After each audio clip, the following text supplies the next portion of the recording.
So hey guys, welcome and welcome back to my channel. Chemical reactions and equations का part 1 आज सुबह 10 बजे आ गया है एंड पार्ट 2 अभी आया है। आपको दोनों पार्ट्स देखने हैं, दोनों के नोट्स बनाने हैं। If you guys don't know me, I am Kavya Bhatt and I teach science over this beautiful channel, Progressive Education, where we make progress every day. Decomposition reaction की एक्टिविटी एक हमने कंप्लीट कर ली है, दूसरी एक्टिविटी से मैं स्टार्ट कर रही हूँ। So without any further delay let me start. ठीक है, ओके। सो ये वाला पार्ट ना हम कवर कर चुके हैं। ओके, सो हम अब जा रहे हैं एक्टिविटी 1.6 के ऊपर। 1.6 एक्टिविटी जो है ना, वो आपकी बेस्ड है थर्मल डिकम्पोजिशन पे। आपको क्या करना है, मटेरियल्स को लर्न करने की ज़रूरत नहीं है। ये जो आप यहाँ पे डायग्राम बनाओगे, जो जो भी चीज़ें उसमें हैं, उसे आप मटेरियल्स में लिख के आ जाओगे।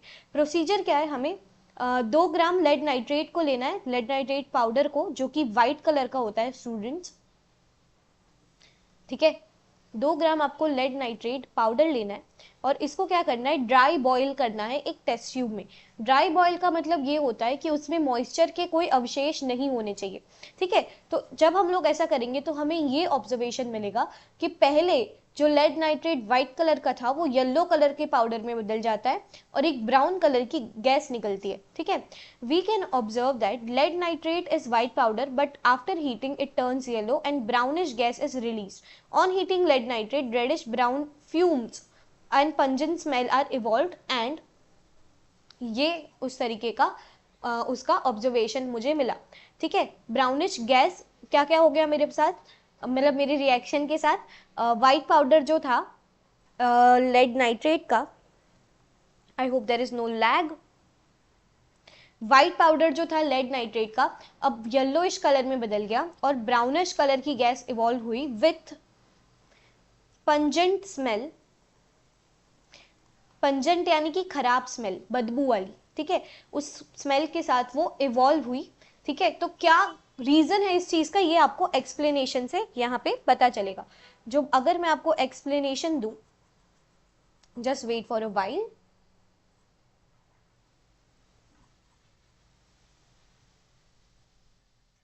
सबसे पहले एक बहुत इंपॉर्टेंट बात इस रिएक्शन की ये है कि ये रिएक्शन अपने आप में very very very very very important है।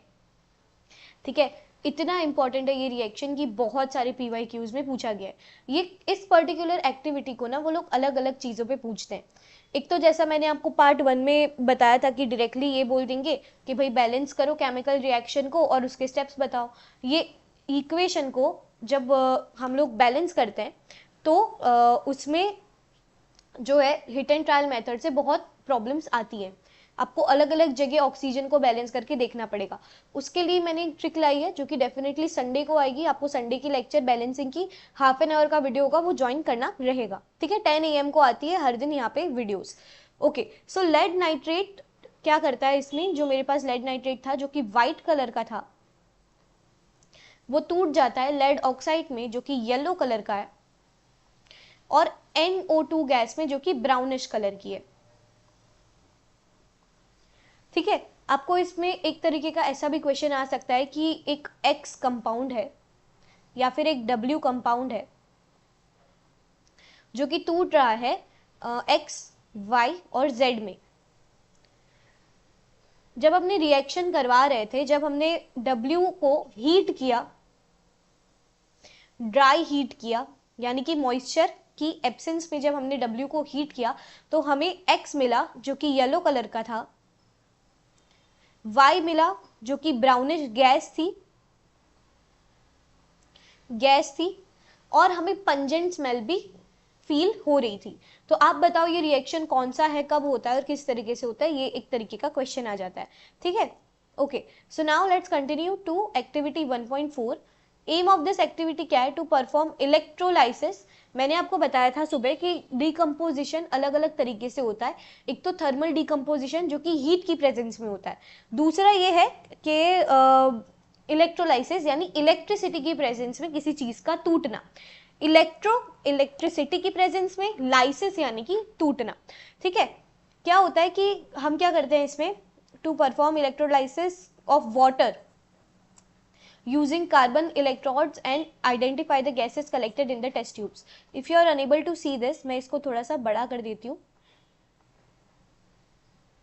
आपके जितने भी आप लोग कमेंट्स मुझे देते हो, एक स्टूडेंट ने आज कमेंट किया था कि उसे मेरी हैंडराइटिंग नहीं दिखती है, तो मैंने उसके लिए ये सारी हैंडराइटिंग जो है उसे बड़ा कर दिया है. प्लस आप जो भी कमेंट्स करते हो मैं उसे डेफिनेटली देखती हूँ और रिएक्ट बैक भी करती हूँ. So don't forget to comment. मुझे आपके कमेंट से ही पता चलेगा कि किस तरीके से मुझे इम्प्रूव करना है या क्या चीज़ आप लोगों को चाहिए. आप मुझे कमेंट में सिर्फ ये नहीं बता सकते कि सिर्फ वीडियो अच्छा है, ख़राब है, क्या है. आप ये भी बताओ कि आपको क्या क्या चाहिए आपकी बोर्ड एग्जामिनेशन के लिए. I will provide you everything on hand. ठीक है. मटीरियल्स हमेशा की तरह लर्न करने की ज़रूरत नहीं है, जो यहाँ पे ड्रॉ करते हो उसको वहाँ पे लिख के आ जाना. ठीक है. ओके, सो प्रोसीजर क्या है. We will take a plastic mug and drill 2 holes in its bottom and fit rubber stoppers at both the holes. ठीक है. Now we can insert carbon electrodes in this rubber stoppers. After that we will connect electrodes to 6-volt battery and fill the mug with water, so both the electrodes must immerse. क्या करना है आपको, एक plastic का मग लेना है, नीचे से उसके 2 होल्स बनाने हैं और उसमें आपको रबर स्टॉपर जोड़ देना है.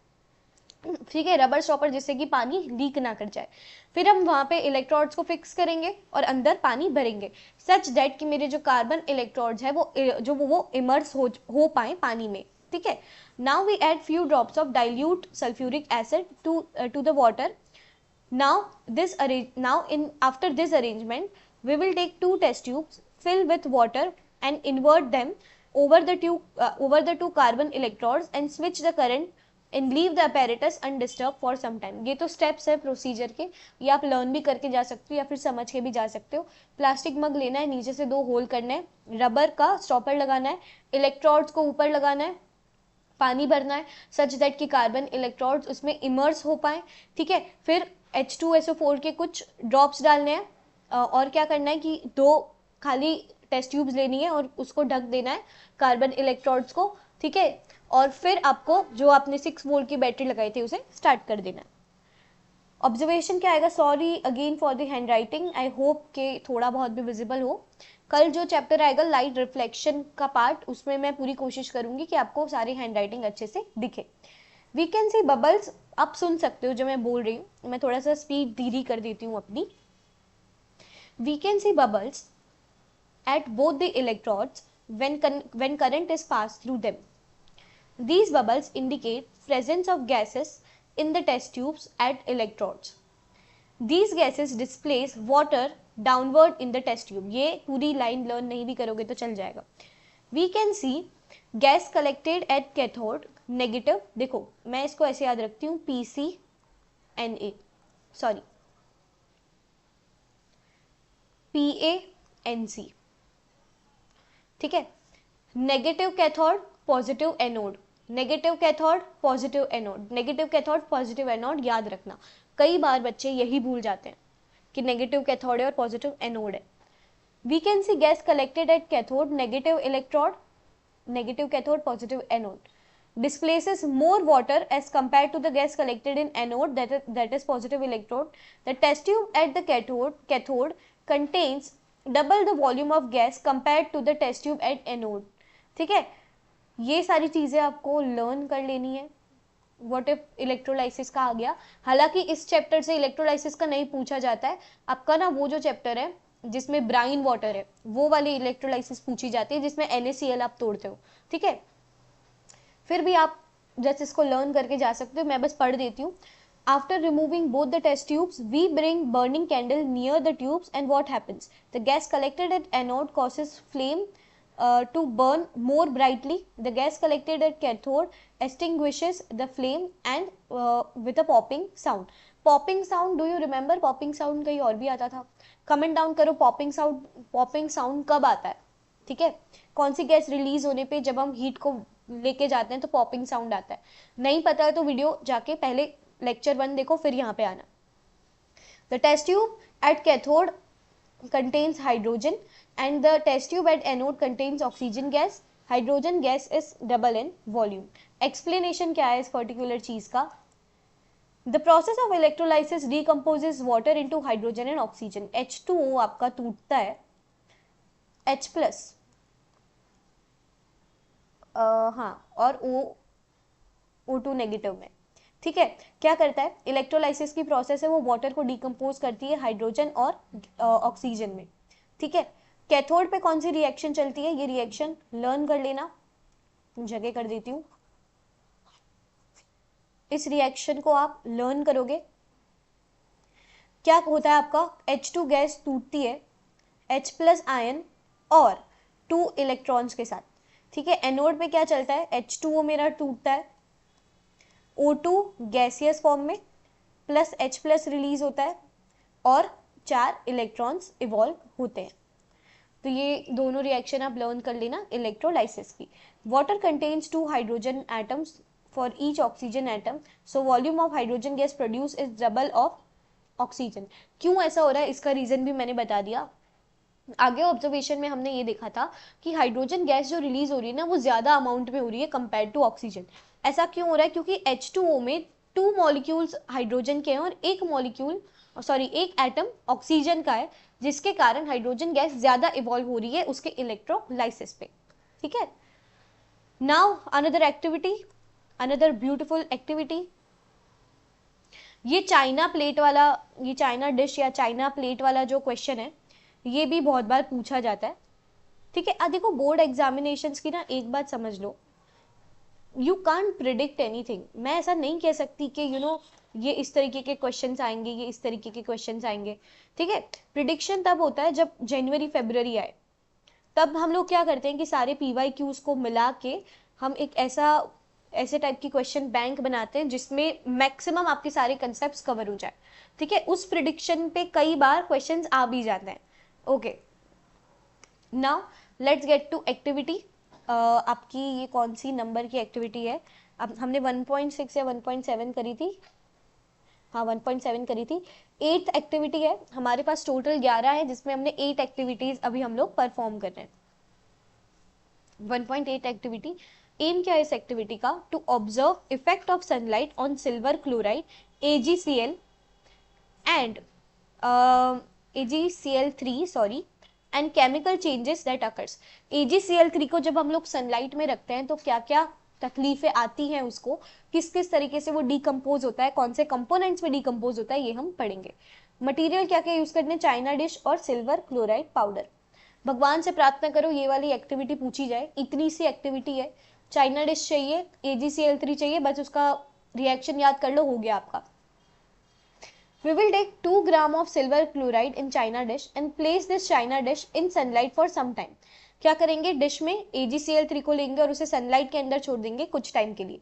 After some time we will observe the changes. जब हम लोग ऑब्जर्वेशन करेंगे तो हमें क्या मिलेगा कि the colour of silver chloride is white before exposing to sunlight and after some time we can see the color changes to white to gray.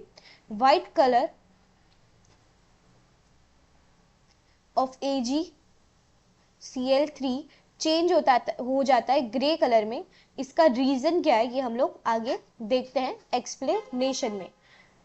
Explanation क्या है इस चीज का कि when silver chloride is exposed to sunlight it undergoes photochemical decomposition. अब तक हम 3 decomposition पढ़ चुके हैं। पहला आपका थर्मल डिकम्पोजिशन जो हमने मॉर्निंग की क्लास में किया था। दूसरा हम लोग पढ़ चुके हैं इलेक्ट्रोलाइसिस जो हमने अभी इससे आगे वाली एक्टिविटी में किया, और अब तीसरा है ये फोटोकेमिकल डिकम्पोजिशन। ठीक है, थर्मल यानी हीट की प्रेजेंस में, इलेक्ट्रोलाइसिस यानी इलेक्ट्रिसिटी की प्रेजेंस में, मैं ऐसा कुछ बना देती हूँ। ठीक है, और फोटोकेमिकल यानी कि सनलाइट की प्रेजेंस में।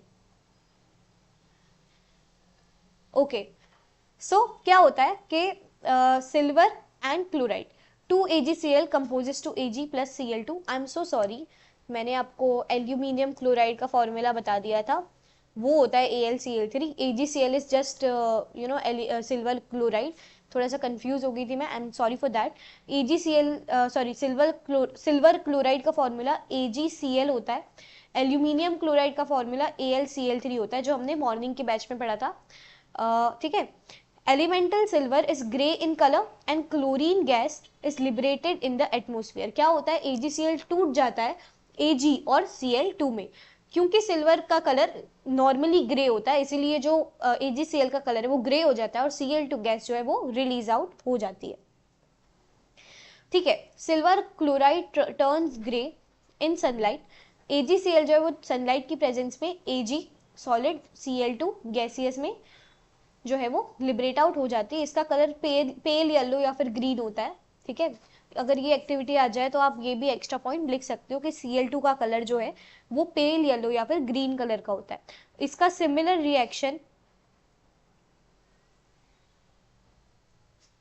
आप अगर देखोगे ना तो ये Cl, Br, I ये सारे ना हेलोजन्स है। अगर आप इनसे वाकिफ नहीं हो तो हम इनके बारे में चैप्टर 4 में डिटेल में पढ़ेंगे फंक्शनल ग्रुप में। आपका चैप्टर 4 जो है थोड़ा सा लंबा जा सकता है। ठीक है, 2AgBr breaks down into Ag and Br2, bromine gas के फॉर्म में रिलीज होता है एटमोस्फेयर में, इसका कलर रेडिश ब्राउन होता है। क्लोरीन जो है इसका पेल येलो या फिर ग्रीन कलर होता है। ब्लैक एंड व्हाइट फोटोग्राफी में इसका यूजेज होता है। ठीक है, डीकम्पोजिशन के लिए क्या क्या चीजें रिक्वायर्ड है, लाइट, हीट, इलेक्ट्रिसिटी, तीनों कवर हो चुके हैं अब to break down reactants into products. अब हम लोग बात करेंगे एंडोथर्मिक रिएक्शन की। एक्सोथर्मिक रिएक्शन मैंने आपको कॉम्बिनेशन रिएक्शन के वक्त पढ़ाया था, जो कि हमारा मॉर्निंग में कवर हो चुका है।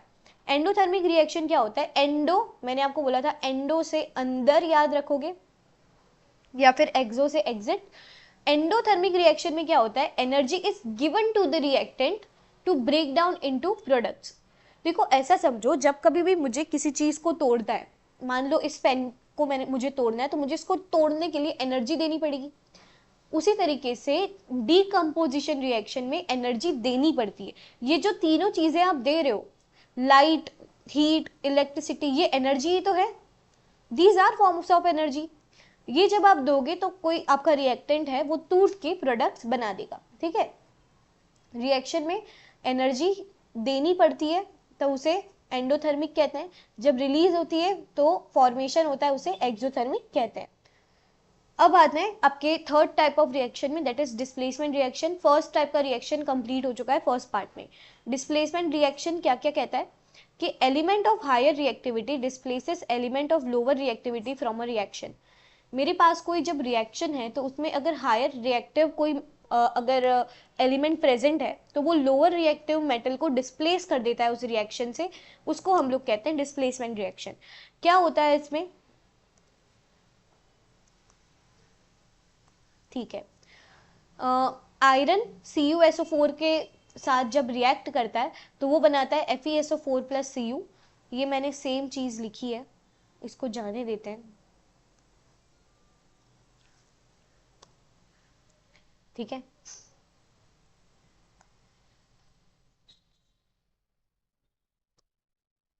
फालतू में जगह रोकने का क्या मतलब है।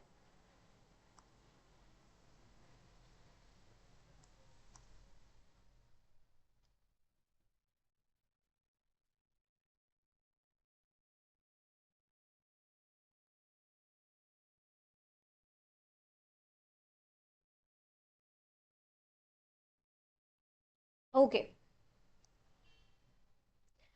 आयरन सॉलिड फॉर्म में जब CuSO4 एक्वेस सॉल्यूशन से रिएक्ट करेगा तो ये बनाएगा FeSO4 प्लस Cu। जब हम लोग इनका सच में रिएक्शन कराते हैं ना तो CuSO4 ना ब्लू कलर का होता है। CuSO4 सॉल्यूशन का कलर ब्लू कलर का होता है, जो कि कलरलेस हो जाता है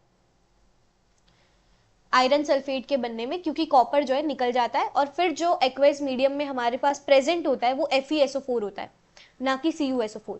दूसरा इसका एग्जाम्पल है लेड, जब रिएक्ट करता है कॉपर क्लोराइड से तो ये देता है लेड क्लोराइड और कॉपर।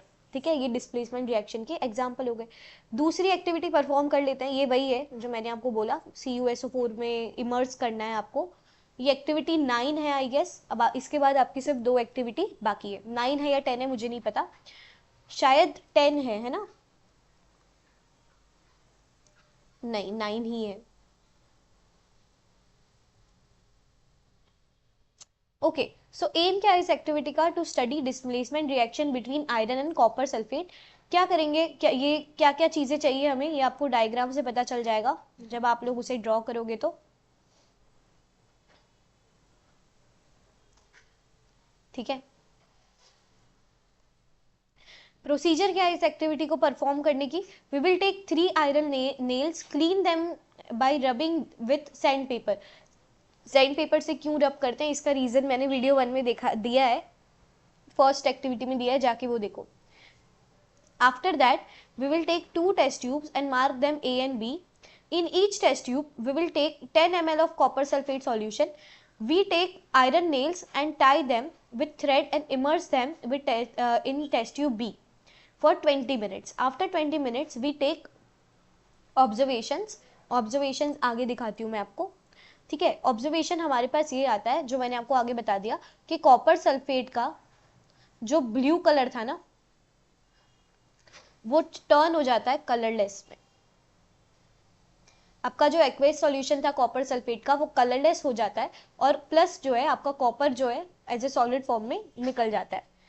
क्या होता है एक्सप्लेनेशन अगर मैं दूं, when iron nail is immersed in copper sulphate solution a displacement reaction takes place.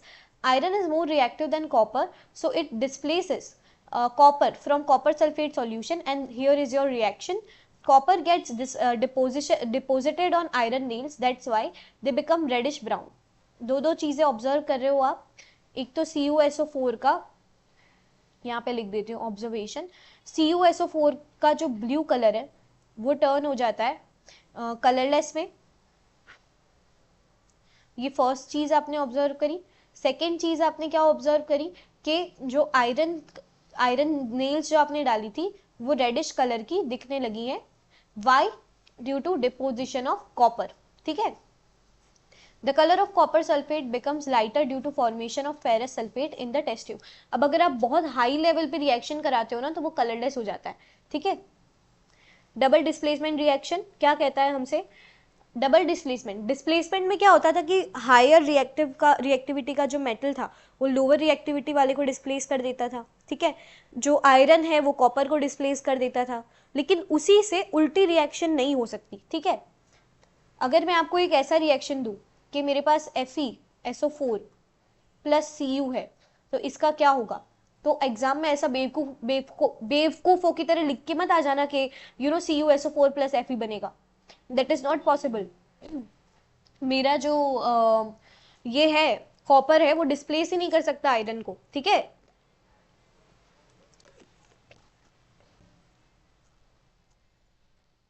Excuse me. Okay, double displacement में क्या होता है कि अपनी ना म्यूचुअल अंडरस्टैंडिंग से वो लोग अपने आयंस जो है वो एक दूसरे को दे देते हैं, ठीक है। मेरे पास 4 पेन है और मेरी जो बड़ी बहन है मान लो उसके पास 4 पेंसिल है। क्योंकि मैं छोटी हूँ, अभी मान लो कि 5th स्टैंडर्ड में अगर मैं हूँ तो मुझे पेंसिल से लिखना है और मेरी पेन बड़ी स्टैंडर्ड में है तो उसे पेन से लिखना है। तो क्या किया उसने, अपनी पेंसिल्स मुझे दे दी और मैंने अपनी पेन्स उसे दे दी, ठीक है। हालांकि बड़ी बहनों का कुछ कह नहीं सकते, इतनी शातिर होती है वो लोग कि जो अपनी पेन है वो अपनी पेंसिल से वो तो अपने पास रखेगी, आपकी पेन भी चुरा लेगी, ठीक है। बट ये तो मैंने आपको एग्जाम्पल से बताया कि होता क्या है डबल डिस्प्लेसमेंट में। म्यूचुअल अंडरस्टैंडिंग से आयंस अपने अपने जो है वो लोग डिस्प्लेस करा देते हैं और जिसके साथ जो ज़्यादा रिएक्टिविटी शो करेगा वो उसके साथ जाके मिल जाता है। Interchanging of elements in reaction with one another in the reaction with mutual understanding, लिख के बताना, ठीक है। म्यूचुअल अंडरस्टैंडिंग एग्जाम में मत लिख के आना, ये तो बता रही हूँ आपको बस। ओके, एम क्या इस प्रैक्टिकल का, to observe reaction between sodium sulphate and barium chloride in the end to see the precipitation formation. ये प्रेसिपिटेशन वाली रिएक्शन बहुत इंपॉर्टेंट है। मटेरियल्स डायग्राम में जो है वो लिख के आ जाना। प्रोसीजर, 3 ml की सोडियम सल्फेट लेंगे solution in test tube, 3 ml of barium chloride solution in another test tube. Now उसको मिक्स कर देंगे। एक टेस्ट ट्यूब में आपने लिया सोडियम सल्फेट का सॉल्यूशन, दूसरी टेस्ट ट्यूब में लिया बेरियम क्लोराइड का। अब दोनों को हम लोग मिक्स कर रहे हैं। ऑब्जर्वेशन में क्या आएगा कि solution of sodium sulfate and barium chloride are mixed in test tube while insoluble substances form. These are known as precipitations. This substance is known as precipitate and इस reaction को कहते हैं precipitation रिएक्शन, पूरा ही लिख देती हूं मैं, ऐसी रिएक्शन जिसमें एक इनसॉल्युबल सब्सटेंस बनता है जो कि टेस्ट ट्यूब के नीचे जाके डिपोजिट हो जाता है, उसे हम लोग प्रेसिपिटेट कहते हैं। और जो रिएक्शन होती है उसे हम लोग प्रेसिपिटेशन रिएक्शन कहते हैं। एक्सप्लेनेशन क्या है इसका? The chemical reaction between sodium sulphate and barium chloride is double displacement. In this reaction barium sulphate and sodium chloride are formed. Barium sulphate is insoluble, ठीक है, बेरियम सल्फेट इनसॉल्युबल होता है, इसी के प्रेसिपिटेट्स बनते हैं, व्हाइट कलर के precipitate बनते हैं। In water is white precipitate, so this reaction is also known as precipitation reaction. Same reaction को लिख के आ जाना जब प्रेसिपिटेशन रिएक्शन पूछे या फिर डीकम्पोजिशन रिएक्शन पूछे। Okay, insoluble substance form is known as precipitate and this any reaction in which precipitate form होते हैं उसे हम लोग precipitation reaction कहते हैं। ठीक है, ये मैंने आपको लिख के बता दी है पूरी रिएक्शन। ये सेम चीज मैंने एक्सप्लेन की जो अभी की आपको वही चीज लिखी हुई है। लास्ट एक्टिविटी, इसके बाद हमारा last topic that is corrosion and rancidity बचेगा। Congratulations to all of you, आपने day 3 out of 31 days officially complete कर लिया है and you are one step again higher than those people जो कि इस टाइम पे अपना टाइम वेस्ट कर रहे होंगे यूट्यूब पे। आपने कुछ आज नया सीखा है, ठीक है। It really means for me to be very honest, जब आप इनिशियली यूट्यूब पे कुछ पोस्ट करते हो जहाँ पे already there are lot of educators, you don't get that much views. But एक चीज जो मैंने नोटिस की कि ऑफलाइन में अगर मैं 10-15 बच्चों को पढ़ाती हूँ, यहाँ पे अगर मुझे 70 व्यूज मिल रहे हैं एक आध 2 दिन में, तो आई एम टीचिंग ऑल दो स्टूडेंट्स। इसका मतलब ये है कि मैं 70 स्टूडेंट्स को पढ़ा रही हूँ and that's a big responsibility to me, ठीक है। और ये मेरे लिए बहुत बड़ी रिस्पॉन्सिबिलिटी है। So I will take this challenge कि मैं रिस्पॉन्सिबली हर एक वीडियो को टाइम टू टाइम पोस्ट करूँ। सॉरी अगर थोड़ा सा डिले हो जाए, बिकॉज मैं एक 1 मैन आर्मी हूँ या फिर 1 विमेन आर्मी। एडिटिंग हो, स्लाइड बनाना हो, सब कुछ मैं अकेले कर रही हूँ अभी, तो कभी कभार अगर थोड़ा बहुत डिले हो जाए तो कृपा करके संभाल लेना, ठीक है। ओके, लास्ट रिएक्शन है आपका ऑक्सीडेशन एंड रिडक्शन रिएक्शन। हम लोग इसे एक एक्टिविटी से समझेंगे। क्या करेंगे? The surface of copper sulphate powder becomes, अच्छा ये तो ऑब्जर्वेशन है, ठीक है।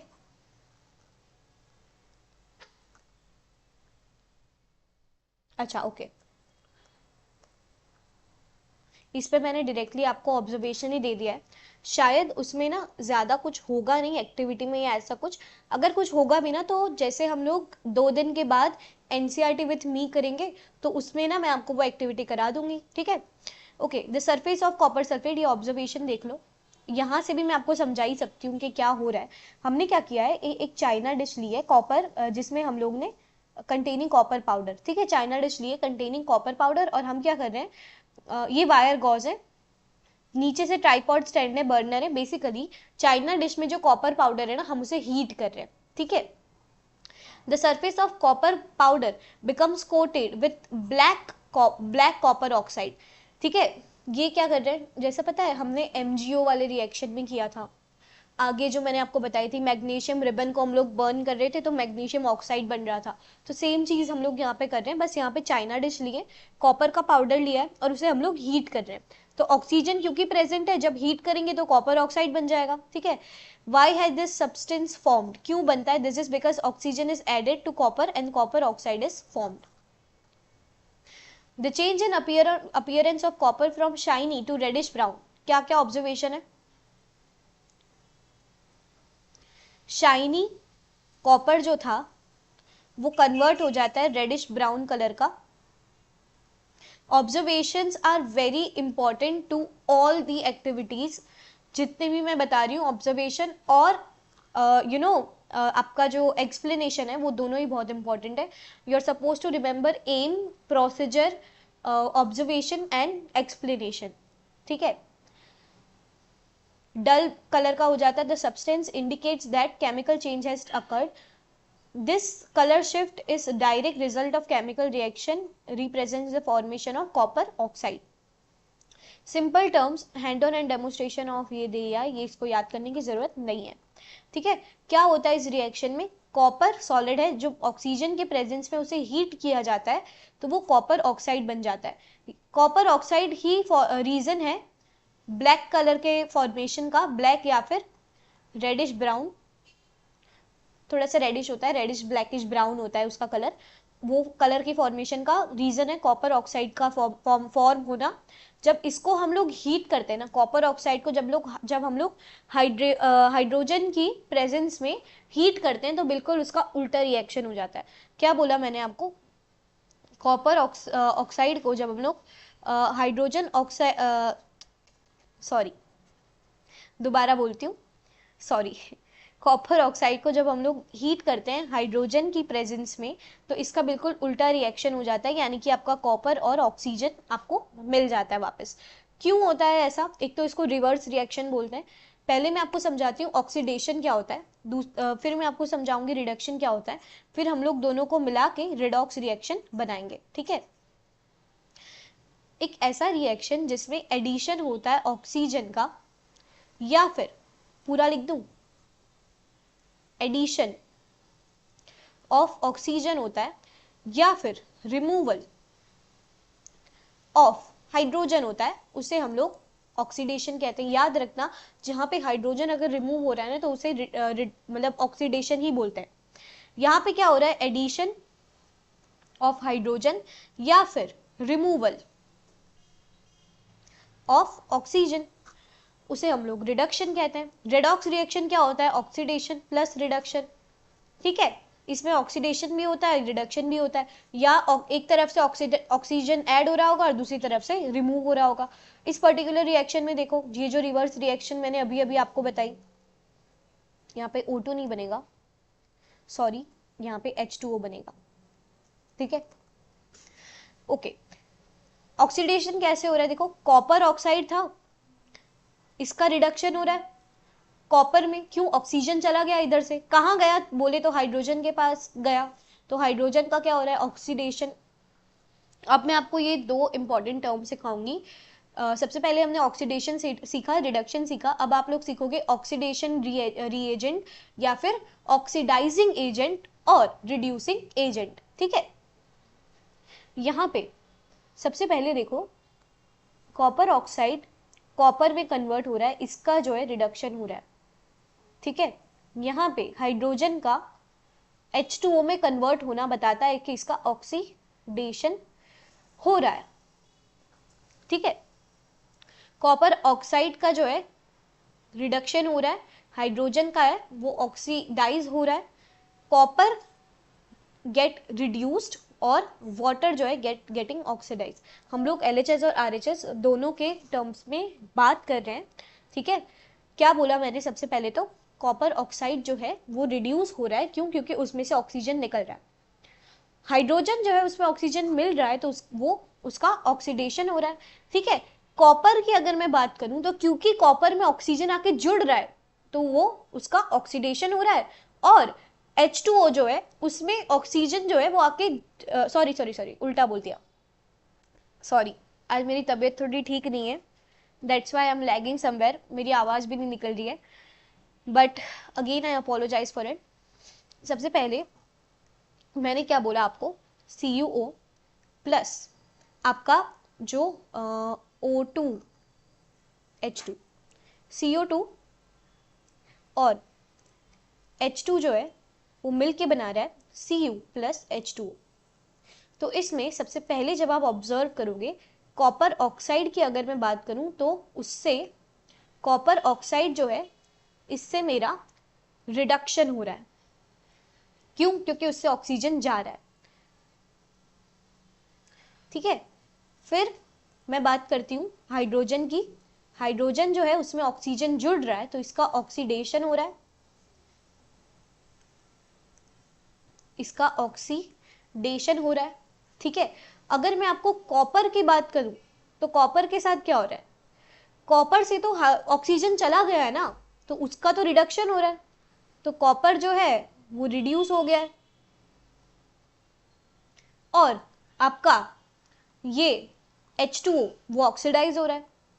ऑक्सीडाइज क्यों हो रहा है H2O, क्योंकि उसमें ऑक्सीजन आके जुड़ रहा है। ठीक है, this is important. Another term which is important is oxidizing and reducing agent. इस पर्टिकुलर रिएक्शन में हाइड्रोजन जो है वो कॉपर ऑक्साइड को रिड्यूस कर रहा है, तो हाइड्रोजन जो है मेरा वो रिड्यूसिंग एजेंट है। मैम क्या बोला आपने तो कंफ्यूज कर दिया। आप कभी बोल रहे हो ऑक्सीडेशन हो रहा है, रिडक्शन हो रहा है, कोई चीज ऑक्सीडाइज हो रही है, रिड्यूस हो रही है, अब आप बोल रहे हो ऑक्सीडेशन एजेंट क्या होता है, रिड्यूसिंग एजेंट क्या होता है। तो ध्यान से सुनो स्टूडेंट्स, कॉपर ऑक्साइड से ऑक्सीजन चला गया तो उसका रिडक्शन हो रहा है, लेकिन कॉपर से ऑक्सीजन गया है तो वो रिड्यूस हो रहा है। ठीक है, अब हाइड्रोजन की बात करूं मैं, तो हाइड्रोजन जो है उसका जो है रिडक्शन हो रहा है, सॉरी हाइड्रोजन जो है उसका ऑक्सीडेशन हो रहा है H2O में, लेकिन आपका जो H2 है, H2O जो है वो ऑक्सीडाइज कहलाएगा। ठीक है, अब जो मैं बात कर रही हूं आपको रिड्यूसिंग एजेंट की, हाइड्रोजन जो है वो रिड्यूसिंग एजेंट इसीलिए है क्योंकि वो कॉपर ऑक्साइड से ऑक्सीजन को खींच के लेके जा रहा है, और आपका ये जो कॉपर ऑक्साइड है वो है ऑक्सीडाइजिंग एजेंट। क्यों? क्योंकि वो हाइड्रोजन में ऑक्सीजन ऐड करा रहा है, एज सिंपल एज दैट। जो रिडक्शन कराता है वो रिड्यूसिंग एजेंट, जो ऑक्सीडाइजिंग कराता है वो oxidising agent.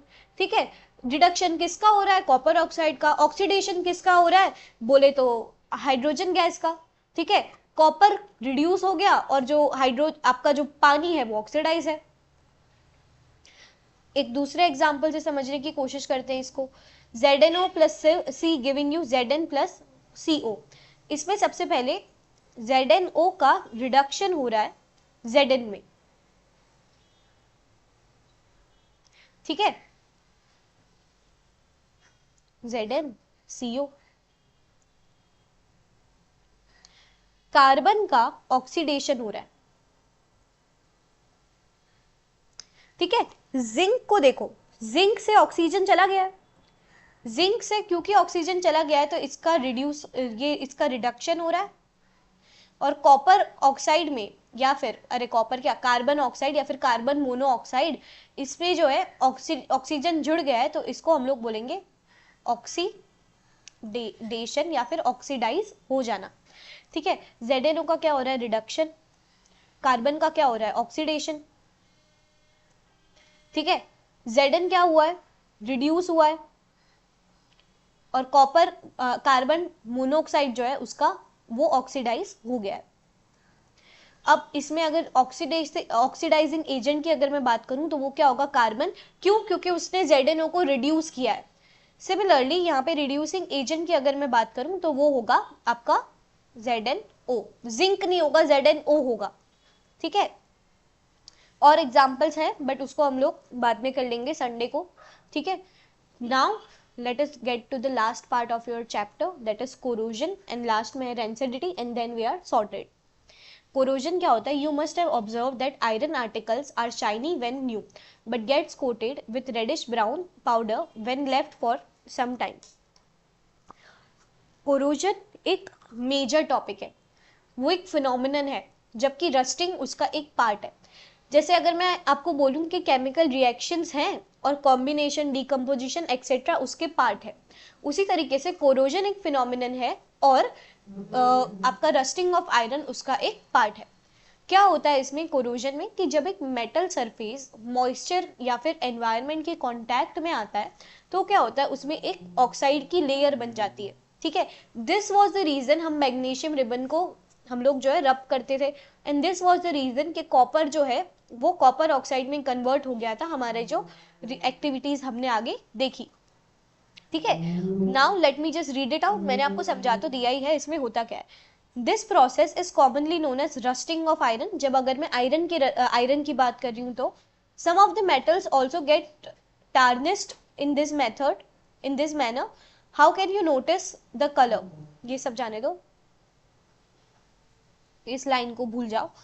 When a metal is attacked by a substance around it, such as moisture, acids, etc., it is said to get corrode, and this process is known as corrosion. The black coating on silver and the green coating on copper are other examples of corrosion. ठीक है, black coating हो जाती है आपके silver में, और green colour की coating हो जाती है कॉपर में, ठीक है। Corrosion causes damage to car bodies, bridges, iron railings, ships, to other objects made up of metals, especially those of irons.